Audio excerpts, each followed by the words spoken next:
Stephanie White, Caitlin Clark, little interaction here that seems like Caitlin Clark wasn't too happy with whatever was going on between her and the coaching staff tonight. You got Stephanie White doing the yapping that she does.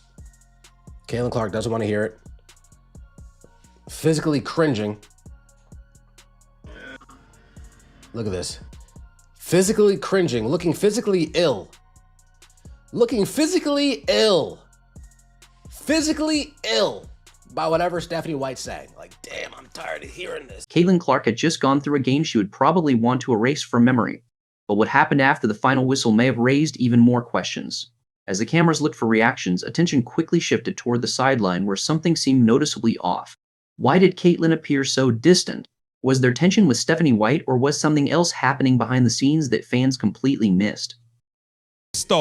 I'm still pissed. This was straight up sabotage. Stephanie White, you are a bum. Aaliyah Boston, you are even more of a bum. You are a $6 million piece of garbage out there. Your ass can't make a layup. You refuse to pass the ball to Caitlin Clark. You stink. You stink. You've been intentionally not passing the ball to Caitlin Clark for the last 7-8 games. We've been watching and counting. I've been watching your ass not pass. Caitlin Clark had a terrible game. The Indiana Fever suffered an embarrassing loss, and then the cameras captured a moment that sent fans into full detective mode. It wasn't a technical foul, an ejection, or some dramatic screaming match that required security to separate everyone. Oh yeah? Y'all thought we were done? We ain't done yet, dog. I'm here to tell you, Caitlin Clark is letting all the cats out the bag. Yeah, y'all thought we was done? We ain't done yet, dog. I'm here to tell you, Caitlin Clark is letting all the cats out the bag. There's too much surrounding this team nationally and internationally in regards to Sophie Cunningham, in regards to Caitlin Clark assaults, in regards to Stephanie White not taking up for her players. Should we keep going with storyline after storyline coming out about this team? And not to mention, Stephanie White not challenging any of Caitlin. In fact, that was precisely what made the moment even more interesting. Caitlin appeared to turn away from Stephanie White, and suddenly, one question began dominating the conversation. Was this simply the frustration of a brutal night, or was something much bigger beginning to crack beneath the surface? Because when a superstar struggles, people usually focus on the missed shots. Now, get over here. Get over here, CC. Let me talk to you.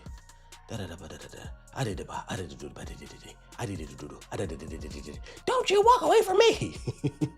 Yeah, I'm walking away. I'm walking away. Again, folks, not the most entertaining game. Weren't too many screens set for Caitlin Clark today.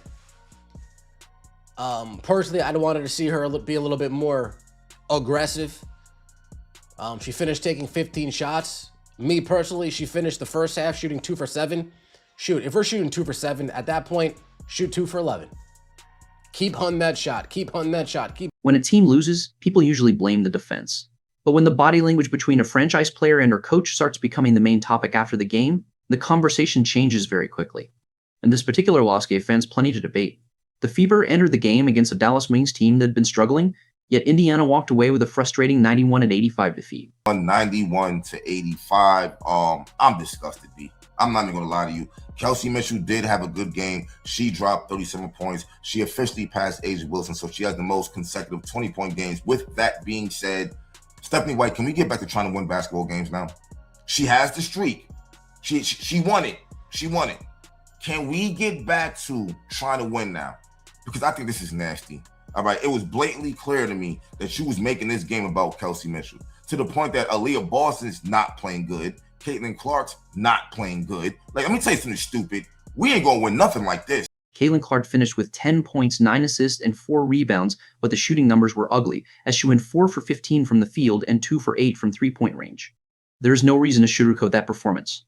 Caitlin did not play well. She missed shots that she normally makes, struggled to find a steady rhythm, and never seemed completely comfortable within the flow of the offense.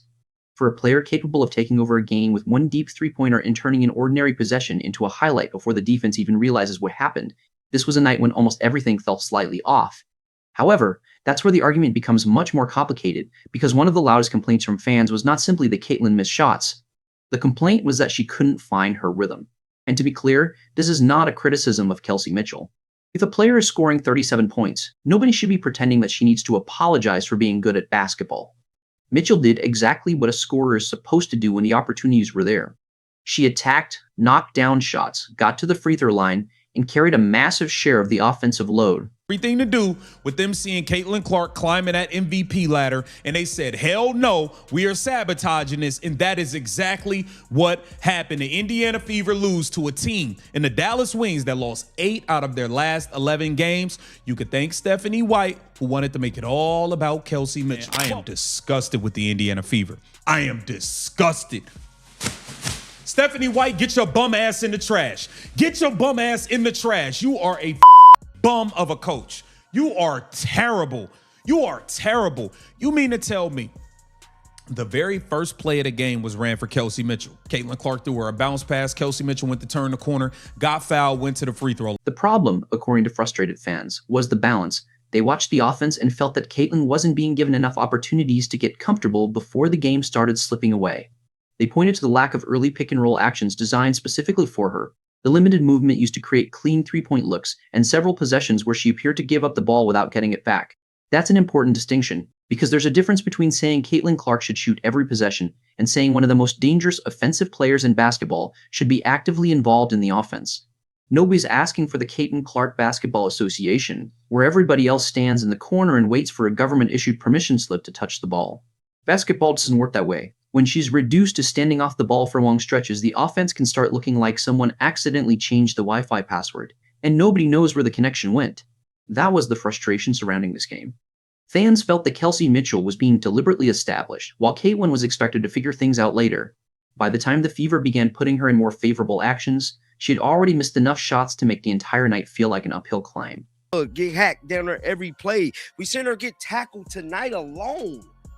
Well, I'm ready to tell you, there's more, because Caitlin Clark is single-handedly, subliminally telling us fans that there's issues going on with Stephanie White. Now, Caitlin Clark was on the sideline. Stephanie White was trying to talk to Caitlin Clark. Now, this should not come as a surprise. When Caitlin Clark gets frustrated, she don't want to talk to nobody. And this was another situation like that. Only thing different is Caitlin Clark sat, she listened for a little bit, kind of turned away, walked away, went to the bench. Caitlin Clark got back in the game, got the ball, and Caitlin got like this move, a gesture. You can tell when Caitlin Clark not finished. Once a shooter begins losing rhythm, basketball can quickly turn into a psychological battle just as much as a physical one.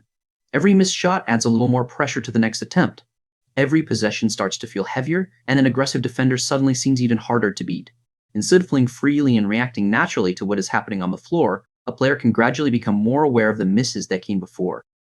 Caitlin Clark appeared to be dealing with that kind of frustration as the game continued. And although she tried to become more aggressive later in the contest, it seemed increasingly difficult for her to rediscover the rhythm that had escaped her earlier. As the game grew more frustrating, attention eventually shifted away from the missed shots and toward a moment involving Stephanie White. A clip began circulating in which Caitlin appeared to turn away while White was attempting to communicate with her, and that brief interaction immediately became a talking point. The reality is that a few seconds of video cannot reveal the complete relationship between a player and a coach. Caitlin had endured a difficult game, the Fever were dealing with the frustration of a disappointing loss, and emotions were understandably running high. It's entirely possible that the moment reflected nothing more than a player who was frustrated with herself and wanted to move on from a difficult sequence. At the same time, once a moment like that appears on camera, particularly when it involves Caitlin Clark, fans are naturally going to study every movement as though they have suddenly been hired by the FBI's basketball behavior unit. Oh, what did this thing end? Well, it's a 6-point game, but guys, that's a little deceiving. The entire second half felt like all wings. You kept thinking Caitlin Clark was going to get hot and start doing something. That didn't happen. Kelsey Mitchell had a big damn game. Real big. But in the end, it was not enough. It was not enough at all. That is the strange reality of professional sports in the modern era. Once fans begin to suspect that there may be tension between two people, almost every interaction starts looking like evidence. If a coach speaks to a player, viewers begin wondering whether the conversation is supportive or critical. If the player looks away, social media immediately begins preparing a relationship obituary for a partnership that may not even have a problem. Before long, one awkward camera angle can produce a dozen theories, several of them supposedly happening behind closed doors. The discussion surrounding the clip is largely based on interpretation, body language, and the timing of the moment. However, even if the viral reaction has gone beyond what the evidence can support, the conversation has still raised a much more important basketball question. Are Caitlin Clark and the Indiana Fever consistently getting the most out of their offensive system? That question becomes particularly interesting when considering the role of Aaliyah Boston in the offense. Boston finished the game with 14 points and 9 rebounds, but some fans were frustrated by what they believed were missed opportunities involving the connection between her and Caitlin. She could be the only one playing good, and we're going to win games. Your ass might want to go look at her record before Clark got here. See how many games she was winning. She was winning playing like that. 5 games, 6 games. Her and AB winning 13 games in the season. Like, bro, you need Clark to be in her bag. When Clark is in her bag, the defense tightens up on her. Now people are open. Now Kelsey can cut.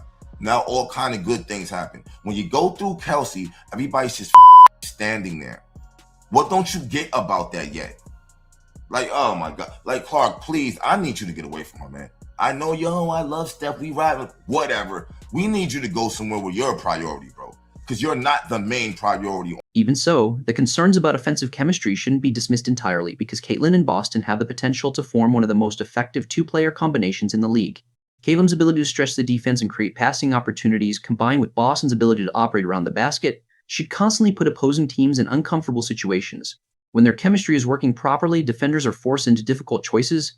Helping too aggressively on Caitlin can create space for Boston, while committing too much attention to Boston can give Caitlin the room she needs to attack or create for another teammate. That kind of balance is how elite offenses force defenses into uncomfortable decisions. When the ball moves with purpose, that coordinated rhythm becomes clear, and those missed opportunities became more noticeable as the game continued. While Indiana struggled to establish consistent momentum, Dallas found enough balance to take advantage. Jessica Shepard delivered a dominant performance, particularly during the first half, and finished with 26 points and 8 rebounds. Enrique Onali added 32 points, while Paige Buchers contributed despite an inefficient shooting night. The Wings didn't need every player to produce a perfect performance because they created enough offense, made important plays when the opportunities appeared, and took advantage of an Indiana team that couldn't consistently settle into a rhythm.